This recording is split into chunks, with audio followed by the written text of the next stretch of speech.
એક પ્રિન્ટ મીડિયામાં ન્યૂઝ આવેલા છે આપણા મહુવા શહેરના પ્રવેશદ્વાર, મહુવા શહેરનો પ્રવેશદ્વાર છે ને નેસોડ ચોકડી પાસે, એમના ન્યૂઝ છે. આ સમસ્યા નેસોડ ચોકડી પાસેની સમસ્યા છે, ઘણા સમયથી, લાંબા સમયથી છે. જે નેશનલ હાઈવેનો જે પુલ આવે છે એ પુલની નીચે રસ્તામાં ખાડા પડી ગયા છે, બહુ મોટા મોટા. ફોટો આવેલો છે પ્રેસ મીડિયાની અંદર, લખાણ પણ આવેલું છે આમાં, એ પહેલાં આપણે વાંચી લઈએ. મહુવા શહેરના પ્રવેશદ્વાર પાસે આવેલા નેશનલ હાઈવે જોડાતા રોડ નેસોડ ચોકડી ઉપર રોડમાં મોટા મોટા ખાડાઓ પડી જતાં વાહન ચાલકો અને મુસાફરો માટે મોટી હાલાકી ભોગવી રહ્યા છે. લાંબા સમયથી આ રોડની હાલત અત્યંત ખરાબ છે. નેશનલ હાઈવે ઓથોરિટી તથા તંત્ર દ્વારા આ રોડ રિપેરિંગનું કામ વહેલી તકે કરવામાં આવે તેવી લોકોની માંગ ઉઠવા પામી છે. પછી આંદોલનની ચીમકી આપે, આંદોલન કરશું, અને ગ્રામજનો બધા જાઈ ગયા. અને બધી આ સમસ્યા ઘણા લાંબા સમયથી છે. ચોમાસા ગયા પછી પણ જે સર્વિસ રોડ પર જે પાણી ભરાય છે ગટરનું, એ સમસ્યા ઘણી બધી છે આ નેસોડ ચોકડી પાસે. આ ન્યૂઝ આવેલા છે પ્રિન્ટ મીડિયાની અંદર. એક અસુવિધા આપણા ગામની અંદર નથી. આપણા ગામની અંદર આવીએ ને એટલે ઘણી બધી અસુવિધા આપણને જોવા મળે, ઘણી પ્રકારની અસુવિધા. રોડ, રસ્તા, ગટર, સ્ટ્રીટ લાઇટ, પાણીની સમસ્યા, એવી ઘણી બધી આપણને જોવા મળે. છતાં પણ ઝડપથી કામ થતું નથી. કદાચ આ પ્રિન્ટ મીડિયામાં આવ્યો છે એટલે કદાચ આ ઝડપથી કામ થઈ જાય. કદાચ સરકારી અધિકારી જાગે, નેતાઓ જાગે તો આ જે ખાડાઓ છે એમાં પછી ધૂળ નાખી દે ને ખાડા પૂરી દે તો રસ્તો સારો થઈ જાય. પાછું એ જ ધીમે ધીમે પછી પાણી ભરવાનું ચાલુ થાય ને પછી સમસ્યા, ધૂળ પાછી નીકળવાનું ચાલુ થઈ જાય, પાછો રોડ ખરાબ થઈ જાય. આ ઘણા સમયથી આ રોડ ખરાબ છે. દરેક લોકોને ઘણી બધી હાલાકી ભોગવવી પડે છે આ રોડ ઉપર.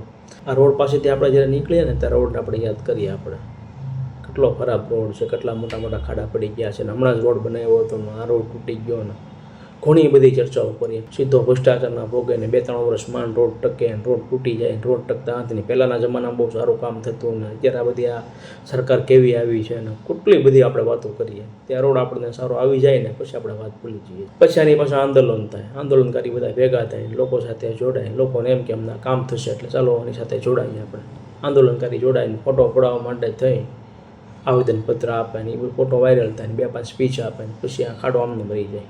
ત્યાં પાછો કોઈક નેતા જાગે તો હાલો સારું કરી નાખે, પાછી ધૂળ નાખી દે, ખાડા ઉડી નાખે, પાછું એ પાણી પાછું ભરાઈને પાછું એને ચાલો.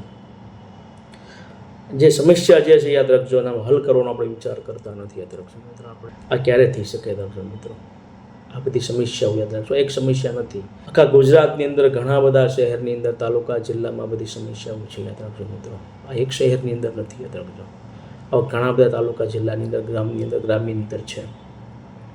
આપણા ગામમાં પણ છે. યાદ રાખજો મિત્રો, આપણને અસુવિધા જે મળે છે યાદ રાખજો. આપણે પૂરો ટેક્સ આપીએ છીએ, આપણે મતનો અધિકાર આપીએ છીએ, છતાં આપણને સુવિધા સમયસર મળતી નથી. યાદ રાખજો, કદાચ તો રાજ્યપાલ વીટા હોય તો રાષ્ટ્રપતિ વીટા હોય, કલાકોના દોરમાં રોડ બની જાય. યાદ રાખજો મિત્રો, ફક્ત સેલિબ્રિટી અહીંથી નીકળવો જોવે રોડ તાત્કાલિક બની જાય. એમની માટે તાત્કાલિક બની શકે તો આ લોકતંત્ર દેશ. યાદ રાખજો, આપણી માટે પણ બનવો જોઈએ.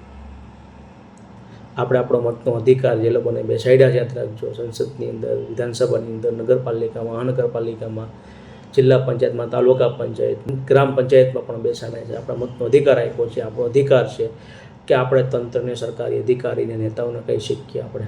પણ આપણે શું કરીએ? ટોળાઓ લઈને જઈએ છીએ, દેકારો કરીએ, ખોટા ફોટાને વાયરલ કરી દઈએ ને પછી આપણે ભૂલી જઈએ છીએ. આ એના પ્રતાપે બધું યાદ રાખજો, આ એના પાપે બધું આ ખીચડી રંધાઈ જાય અને રોડ આમને મરી જાય. આપણે ટોળાઓ લઈને જઈએ છીએ માંગવા માટે અધિકાર, ટીમ લઈને જ જતા.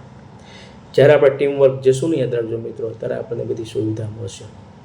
આપણે ટીમવર્ક જતા નથી નેતાઓની પાસે, સરકારી અધિકારી પાસે. આ તમારે કરવું જ પડશે. આ કોનામાં આવે છે? આ નેશનલ હાઈવે જે છે ઓથોરિટી, એનામાં આવે છે, આ ગ્રામ્યમાં આવે છે, કે મહુવા શહેરની અંદર આવે છે, નગરપાલિકામાં આવે છે?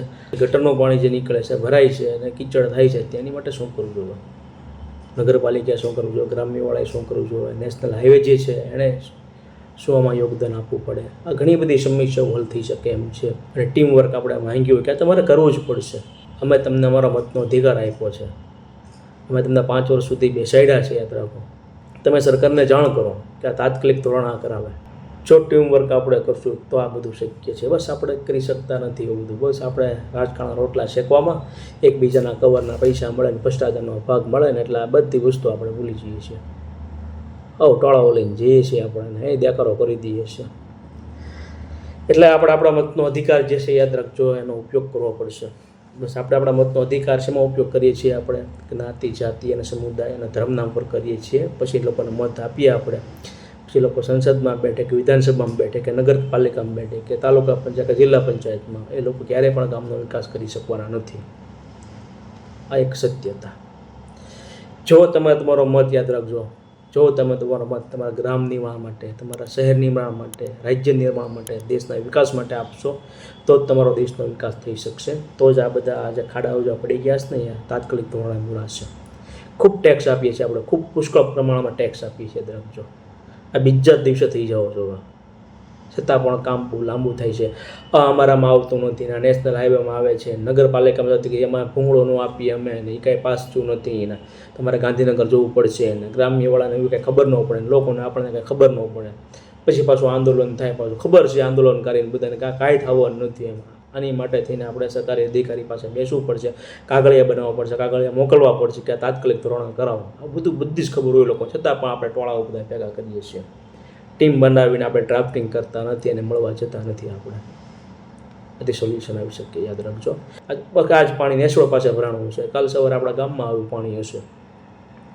ઘણી જગ્યાએ આપણે જોઈએ છીએ ગામની અંદર ગટર ઉભરાતી હોય, સમસ્યા કોઈ દી હલ થતી ન હોય. બીજા રાજકારણના ધંધાની અંદર ચારે ફરતે જે ધંધો ચાલુ કરી દીધો નેતા હોય, એની અંદર આજે વિકાસ હોય છે એની અંદર ઊંધાઈ જાય છે. યાદ રાખજો. એટલે ઉઠો, જાગવો અને જાગૃતતા લાવો. ટોળાની ટીમવર્ક કામ કરો, યાદ રાખો. આપવું જ પડે. જો તપસ્યા કરી હોય ને તો ભગવાનને પણ દર્શન દેવા પડે કળયુગની અંદર. યાદ રાખજો મિત્રો, આ બધા સુવિધામાં આપણે જે જોઈએ છીએ એ સુવિધા સરકારને દેવી જ પડે. યાદ રાખજો મિત્રો.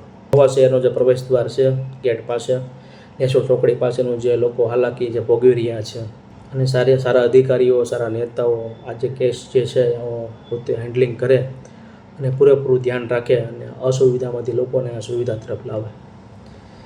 ખૂબ ખૂબ આભાર મિત્રો. થેન્ક યુ, આભાર. જો મારો તમને વિડીયો ગમ્યો હોય તો લોક જાગૃતિ માટે આગળ શેર કરો, કમેન્ટ કરો, જેથી કરીને લોકો જાગે. એક ટીમવર્ક રીતે એનો મતનો અધિકાર જે છે લોકશાહીનો, એનો સદુપયોગ કરે અને લોકોમાં એક જાગૃતતા આવે. આભાર. Thank you.